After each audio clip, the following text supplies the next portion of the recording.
भगवान पर विश्वास करने से नुक्ते ऊपर रिझ जाएगा, रे करोड़ कर्म जल जाए तुम्हारी। इस जन्म में आपने सारा सुख भी देगा और मोक्ष भी देगा, पर इसके ऊपर आसक्त ना हो जाना, नया लेकर डूब जाएगी आप। इसलिए कबीर साहब कहते, माया दासी संत की ओ भई दे आशीष, बिलसी और लातों छड़ी सुमर सुमर जगदीश। इसको अपना प्रयोग करे ढंग से। अब क्या बताते हैं, धर्मराय दरबार में दई कबीर तलाक, मेरे भूले चुके हंस को तू पकड़िए मत कजाक। कजाक ए नकमी आत्मा, ए नकमे, जैसे ने कहा ना बड़ा अफसर छोटे को, और खबरदार देते ने ऐसा कर दिया तो कहता है जी सर, अक नहीं जी ऐसा नहीं करूंगा। तो धर्मराज को, यहाँ के चीफ जस्टिस को, इस ब्रह्मांड के चीफ जस्टिस को कबीर परमात्मा ऐसे डांट लगा रहे हैं। और वो क्या कह रहा है, बोले पुरुष कबीर से धर्मराय कर जोड़े, तुमरे हंस को पकड़ो नहीं मुझे दुआ ही लाख करोड़े। आपके हंस ने नहीं पकड़ू दाता। फिर क्या बताता है कि जिन्होंने आपकी शरण में आने से पहले जो पाप इकट्ठे कर रखे हैं, ये परमात्मा उनके आधार से तो मैंने उनको दंडित करना पड़ेगा, मेरा विधान है। तो परमात्मा ने कहा था, कर्म भरम ब्रह्मांड के मैं पल में करहूने से, जिन हमारी दो ही दई सो करो हमारे पैसे। मेरे हंस का तू लेखा जोखा मत कर देना, जिसने तेरे पे उनके जो पहले किए हुए पाप हैं 1 मिनट में मैं सब नाश कर दूंगा, खत्म कर दूंगा, कैंसिल कर दूंगा। कहते हैं जब ही सतनाम हृदय धरो भयो पाप को नाश, जैसे चिंगारी अग्नि की भाई पड़े पुराने घास। लाखों टन घास पड़ा हो सूखा, एक माचिस की सीख जला कर लगा दो, सारे को फूक कर राख बना देगी, चलेगी आंधी तूफान, साफ हो जाएगा, समाप्त हो जाएंगे। तो परमात्मा कहते हैं मेरे हंस के जो पहले के कर्म है तेरे अकाउंट से मैं खत्म कर दूंगा।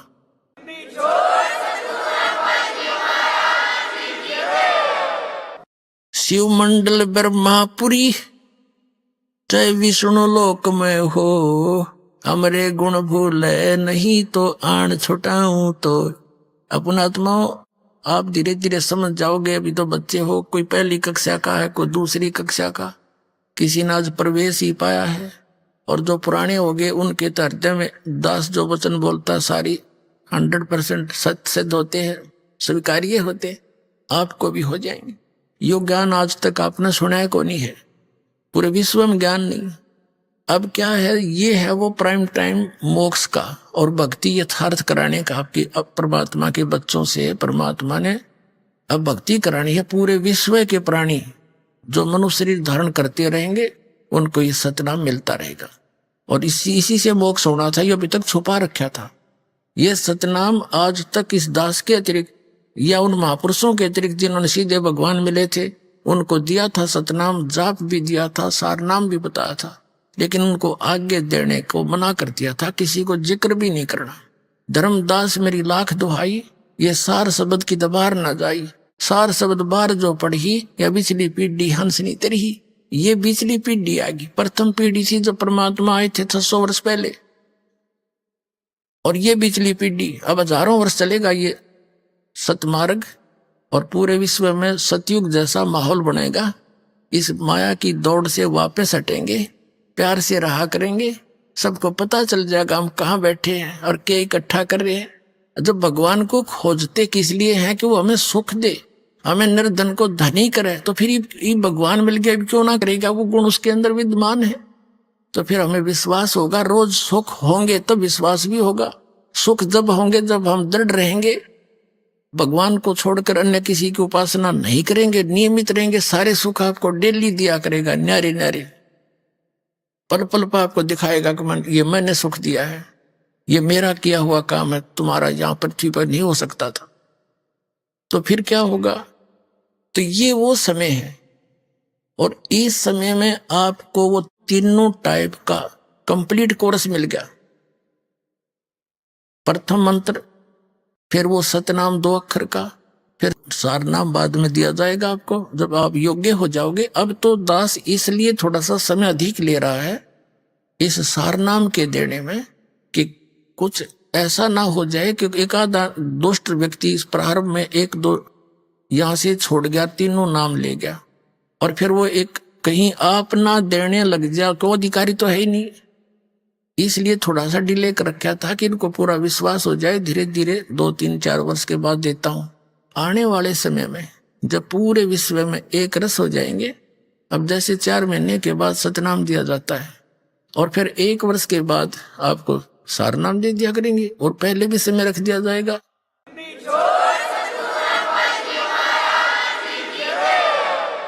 तो इस प्रकार ये बहुत सारा काम सुचारू और नियोजित तरीके से परमात्मा करा। तो अब जो आप पार हो जाओगे, आप तो गए सतलोक में, और जो पार नहीं होंगे, जो पार नहीं होंगे वे महामार खाएंगे। वो कैसे मार खाएंगे? जैसे आप प्रथम मंत्र जाप करते हो जिसमें फर्स्ट एंड लास्ट मंत्र छोड़कर बीच के 5 मंत्र हैं, ये यहाँ के इन प्रधानों की मजदूरी है, इनके सत्र का ये भक्ति धन है। जैसे गणेश जी का मंत्र आपको दिया जाता है, विष्णु जी और लक्ष्मी जी वाला मंत्र दिया जाता है, और इस सावित्री ब्रह्मा जी वाला, और शिव और पार्वती वाला, दुर्गा वाला, ये मंत्र आपको दिए जाते हैं। इनके कुछ अंश तो आपको यहीं पर यहाँ मिलते रहेंगे, देंगे यही, लेकिन देंगे आपके इस भक्ति के धन के प्रतिफल में। फिर आपके पास इनके अकाउंट में, इनके बैंक में घना धन बच जाएगा आपका, पार नहीं हुए थे। तो फिर ये क्या करेंगे? पहले आप जाओगे गणेश जी के लोक में, वहां अपना सारा पुण्य उसके सत्र का खत्म करके फिर आपको भेजेगा ब्रह्मा जी के लोक में, वहां देवता बन जाओगे। वहां पुण्य खत्म करके फिर जाओगे विष्णु जी के लोक में, विष्णु जी के उस मंत्र का कमाई आपकी खत्म हो जाएगी। फिर जाओगे शिव के लोक में, वहां गण बन जाओगे देवता। स्वर्ग में, वहां स्वर्ग है, उनके अलग से रेस्टोरेंट है, और वो आपसे चार्ज करते हैं। जैसे रेस्टोरेंट वाला किराया न्यारा लिया करे और खाने का न्यारा उसमें दुगना तिगुना जोड़ के आपसे लेता, ऐसे वहां ये रेस्टोरेंट है इनके।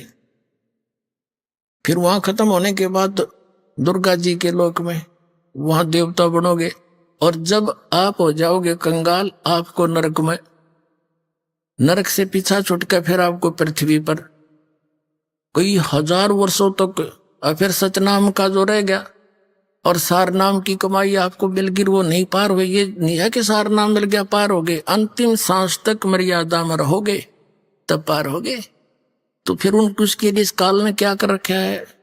इस ब्रह्मलोक के अंदर, एक ब्रह्मांड में नकली सतलोक, अलखलोक, अगमलोक, अकैलोक बना रखे। तो आपके उस भक्ति धन को वहां नाश करवाता है। तो इस प्रकार वो प्राणी तो हजारों युगों तक नीचे नहीं आवेगा, कति चूस के उसको भक्ति धन नष्ट करके थोड़ा बहुत बचे हुए को यहाँ पटक देगा। फिर यहाँ पृथ्वी का राजा बन जाएगा, फिर नरे पाप कमाओगा और फिर गधा बन जाएगा। तो यह विरन मट्टी होगी जो ईब फिसल गया, तो सावधानी बरतियो, पार हो गए। तो फिर उनको उसके लिए इस काल ने क्या कर रखा है? इस ब्रह्मलोक के अंदर, एक ब्रह्मांड में नकली सतलोक, अलखलोक, अगमलोक, अकैलोक बना रखे। तो आपके उस भक्ति धन को वहां नाश करवाता है। तो इस प्रकार वो प्राणी तो हजारों युगों तक नीचे नहीं आवेगा, कति चूस के उसको भक्ति धन नष्ट करके थोड़ा बहुत बचे हुए को यहाँ पटक देगा। फिर यहाँ पृथ्वी का राजा बन जाएगा, फिर नरे पाप कमाओगा और फिर गधा बन जाएगा। तो यह विरन मट्टी होगी जो ईब फिसल गया। तो सावधानी बरतियो और चलो सतलोक में। बोलो सतगुरुदेव।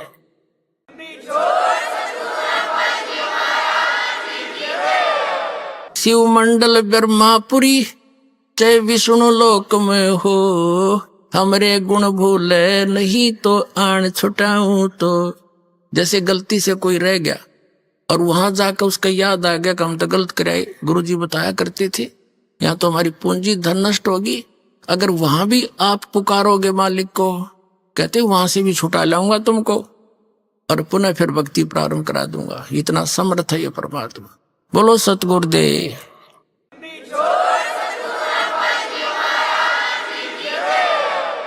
अब आज के जो सत्संग का निष्कर्ष ये है पुण्यात्माओं, समर्थ का शरणाग हो रंग होरी हो, कदे न हो काज राम रंग होरी हो। तो समर्थ की शरण में रहना आखिरी सांस तक, आपके 101 पीढ़ी पार होगी, ये लिख लेना बेशक।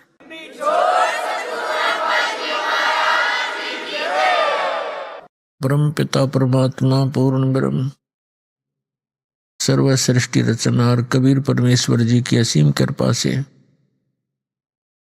आप पुण्यात्माएं सत्संग सुनने के लिए उपस्थित हुए।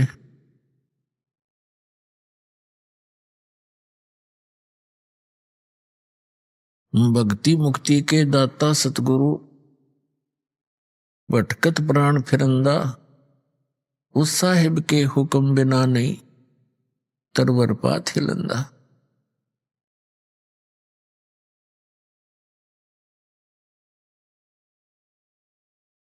परमपिता परमात्मा कबीर जी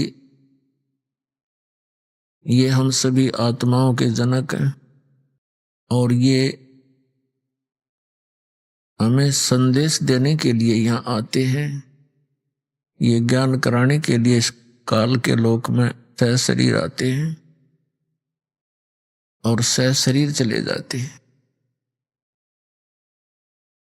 हमें याद दिलाते हैं कि आप यहाँ के निवासी नहीं हो, आप यहाँ कितनी यातनाएं सहन कर रहे हो, ये स्थान स्थायी नहीं है।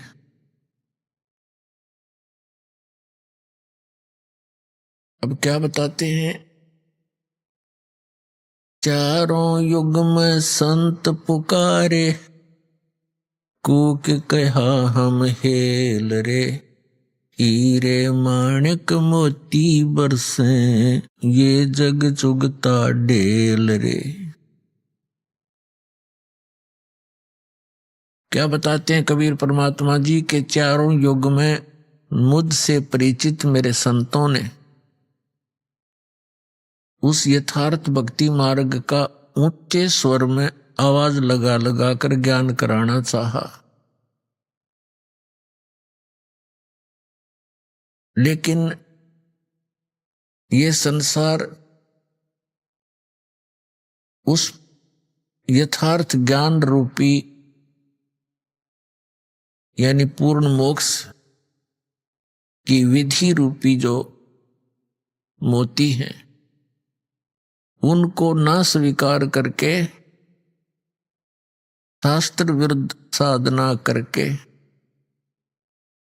मोतियों के स्थान पर कंकर इकट्ठे कर रहा है, अर्थात मोक्ष प्राप्त ना करके यहीं के काल के इस लोक में, स्वर्ग लोक में, पाताल लोक में और फिर ब्रह्म लोक में, इन्हीं में जन्म और मरण के चक्कर में गिरकर महान कष्ट उठा रहा है। चारों युग में संत पुकारे और कूक कहा हम हेल रे, हीरे माणिक मोती बरसे, ये जग चुगता ढेल रे। ये संसार डले इकट्ठे कर रहा है। पहले तो यहां देखिएगा, मनुष्य जीवन का जो उद्देश्य है उसको भूलकर प्राणी यहां की व्यवस्था में ही सारा जीवन नष्ट कर देता। ये मानव प्रत्येक प्राणी के अंदर एक ऐसी धारणा बनी हुई है कि मैं बहुत बड़ा धनी बनूं, मेरे पास बढ़िया कोठी हो और कार हो तो और अच्छा हो जाए, और शानो शौकत बनाने के लिए यहाँ की झूठी इस महिमा के अंदर अपना सारा जीवन नष्ट करके और खाली हाथ चला जाता है। अब परमात्मा आकर याद दिलाते हैं कबीर भगवान जी, इस झूठे सुख को सुख कहे ये मान रहा मन मोद, ये सकल चबीना काल का है, कुछ मुख में कुछ गोद। अब क्या बताते हैं परमात्मा कि आप जी यहाँ काल प्रेरणा से परमात्मा से किन वस्तुओं की डिमांड करने आते हो? निसंतान संतान चाहता है, निर्धन धन की आशा लेकर ही आता है, रोगी अपना रोग नाश ही उद्देश्य लेकर आता है। और कुछ एक प्राणी ऐसे भी हैं जो परमात्मा प्राप्ति के लिए ही आते हैं। वो तो धन्य भाग हैं ऐसी सोच जिन पुण्यात्माओं की, लेकिन वो भी धन्य भाग हैं जो किसी भी कारण से परमात्मा के चरणों में पहुंच गए। फिर यहां आएंगे उनको वो सुख तो मिले ही मिलेगा जिनकी उनको आवश्यकता है, लेकिन आवश्यकता से अधिक ये भगवान नहीं देगा, क्योंकि हमारा मूल उद्देश्य है परमात्मा पाना, यहां से जन्म मरण का आपका रोग कटवाना। और यहां जब तक आप रहो आपको वो सुविधाएं मिले जो आपके लिए अनिवार्य है। अननेसेसरी डिमांड आप करोगे भगवान नहीं देगा। आपकी आवश्यकता से कितनी ही बड़ी हो और परमात्मा उसको समझे कि आवश्यक है, तो वो आपकी अवश्य पूर्ण होगी, रोग नाश भी होगा। और कोई आर्त आया है या किसी अन्य आवश्यकता है उसको वो अवश्य आपका पूर्ण होगा, क्योंकि ये परमात्मा सुखदाई है, आपको सुख देगा, आपको धन भी देगा। इसको मालूम है कि जब तक इस मन की तृप्ति नहीं की जाएगी थोड़ी बहुत, यो भक्ति करण नहीं दे मेरे बच्चों को, मेरी आत्मा को, तो पहले इसको संतुष्ट करेंगे दाता और फिर ज्ञान देंगे आत्मा को, फिर ज्ञान हो जाएगा। फिर ये मन की सारी नहीं मानेगी। इस मन को कैसे कंट्रोल करेंगे दाता? ये तब भक्ति करने देगा। एक व्यक्ति के ओठ पर चोट लगेगी, ओठ पे, तो उसको किसी ने बताया कि भाई कोई कहे कुछ बांध दो, कोई कहे देसी, पहले गांव में ऐसा ही व्यवस्था होती। एक ने कहा कि इसके हलवा बना के बांध दो देसी घी का। तो जिसका चोट लग रही थी वो कहने लगा भाई यूं ठीक कह रहे हैं, तो उसको हलवा बना दिया। अच्छा, थोड़ा सा बनाया औषधि टाइप, इसको उठ कर लगा देंगे, बांध देंगे, यहां पर चिपका देंगे। वो हलवा रखे ओठ पे और वो तो खा जाए, उसको भूख लग रही, उसको स्वादिष्ट लगे। वो जब भी ओठ पर धरे धरती अंदर ले जाए उसने, फिर कहने लगे, उन्हें विचार किया भाई जब तक यू छक नहीं लेगा इतना ओठ पर टेकन नहीं दे इसने, पहले इसने छकाओ। तो पहले तो छकाया और छकने के बाद हलवा फिर एक कण भी नहीं खा सकता आदमी, इसकी यह भी खासियत है। तब उसने ओठ पर टेकन दिया हो। तो पहले तो परमात्मा इस मन की फड़क निकाल लेगा। ये जो डिमांड लेकर यहां आया है ये पहले इसने छकावेगा और फिर इसके अंदर ऐसा ज्ञान भर देगा मालिक कि आगे ये कोई वस्तु नहीं चाहेगा एक मोक्ष के अतिरिक्त। आप यहां आते हो, देखो जब तक आपको कोई परेशानी है और उसमें राहत नहीं मिलेगी तो आप भक्ति सुन भी नहीं सकते, ज्ञान भी नहीं सुन सकते, करना तो बहुत दूर की बात है। तो दयालु परमात्मा है, यदि आपका निश्चय पूरा होगा, पूरे विश्वास के साथ परमात्मा में आप लगन लगाओगे, ये जाप मंत्र जो बताए जाते हैं ये करोगे, तो ये तो मामूली सी बात है उस मालिक के लिए, ये तो कुछ भी नहीं जो डिमांड आप लेकर आते हो। फिर यहां ज्ञान कराया जाएगा आपको। परमात्मा बताते हैं क्या मांगू कुछ थिर न रहाई, देखत नैन चला जग जाई। 1 लाख पूत 1.25 लाख नाती, उस रावण के दीवान बाती। आवत संग ना जात संगाती, क्या भया दर बांधे आथी। कहे कबीर अंत की बारी, जैसे हाथ झाड़ कर चला जुआरी। अब परमात्मा कहते हैं यहां क्या वस्तु मांगोगे तुम भगवान से, और कोई भी टिकाऊ नहीं। क्या मांगो कुछ थिर ना रहाई, और देखत नैन चला जग जाई। आंखों के सामने रोज पता नहीं कितने व्यक्ति जा रहे हैं। 1 लाख पूत 1.25 लाख नाती। रावण के 1 लाख पुत्र थे,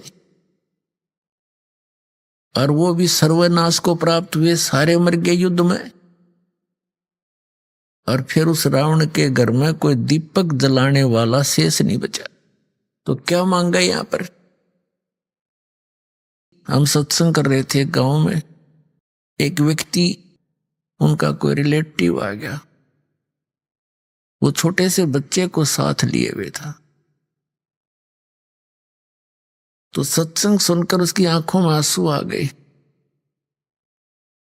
कहने लगे जी सारी साची है, पर यह सच्चे उस टाइम है जब स्वयं बीत ले है। मेरे 4 पुत्र थे और चारों का विवाह हो गया 2 या 3 वर्ष के अंदर अंदर। और कुछ एक आधा व्यवसाय कर रहा था, 1-2 नौकरी कर रहा था। संतान अभी तक हुई नहीं थी। चारों की मृत्यु होगी 1 साल के अंदर अंदर। 2 तो इकट्ठे एक्सीडेंट में मारे गए, और 2 बीमार होकर, एक को सर्प डस गया, खेत में सोया था कोठे पे ट्यूबवेल पे, और एक बीमार होकर मर गया। वो पत्नियां भी गई उनकी। छोटे से बालक ने ले रहा ने बोला 2 गोद ले रखा, इस पर टाइम पास करूंगा। बताओ यहाँ कोई जीवन है।